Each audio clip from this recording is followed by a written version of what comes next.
ভালোবাসা তখনই আপনাকে সুখ দিবে যখন সেটা হবে সমান সমান। তো আসসালামু আলাইকুম প্রিয় ভাই বোনেরা, কেমন আছেন? আল্লাহর রহমতে আমি ভালো আছি।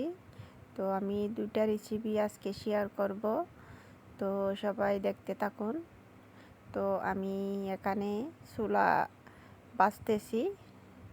তো ছোলা আমি বাছতেছি অন্যরকমভাবে, সেটা হচ্ছে বেসন আর ছোটো ছোটো আলু দিয়ে ছোলাটা বাছতেছি। আসলে অনেক মজা হয় এরকম করে বাছলে। একবার হলেও অন্তত পক্ষে ট্রাই করে দেখবেন, অনেক মজার একটা রেসিপি। তো আমি এখানে সব কিছু মিক্স করে এখন আমি এখানে বেসন সহ মিক্স করে দেখেন কীরকম সুন্দর হয়েছে, কীরকম কালারটা খুব সুন্দর আসছে, মাশাআল্লাহ। তো এখন আমি নামিয়ে নিব, নিয়ে পরিবেশন করব। তো আসলে খুব সুন্দর আর অনেক মজা হয় এরকম করে ছোলা বাছলে। দেখেন খুব সুন্দর হয়েছে, অনেক মজা। তো আর এদিকে হচ্ছে একটা 1 কেজি সাইজের তেলাপিয়া মাছ, এটা আমি ধুইয়ে কেটে কুটে খুব ভালো করে পরিষ্কার করে নিচ্ছি। এখানে আমি সব মশলা একসাথে মিশিয়ে তারপরে মাছের গায়ে লাগিয়ে নিলাম।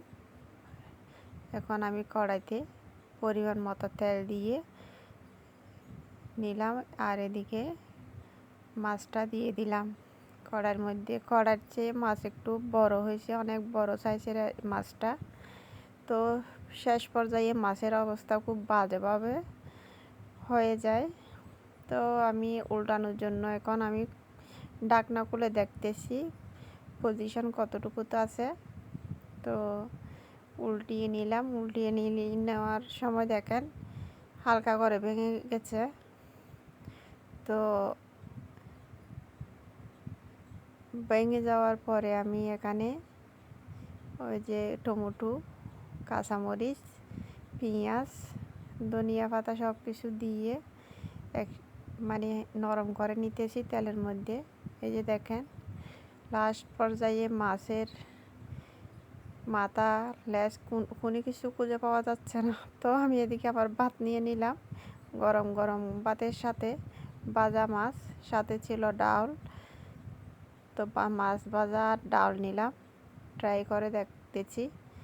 তো গরম গরম ভাত, গরম গরম ডাল আর গরম গরম মাছ। তো খাওয়া শুরু করে দিলাম, বিসমিল্লাহ। অনেক মজা হয়েছে, কিন্তু মাছটা বড় সাইজের, এই জন্য ভেঙে গেছে।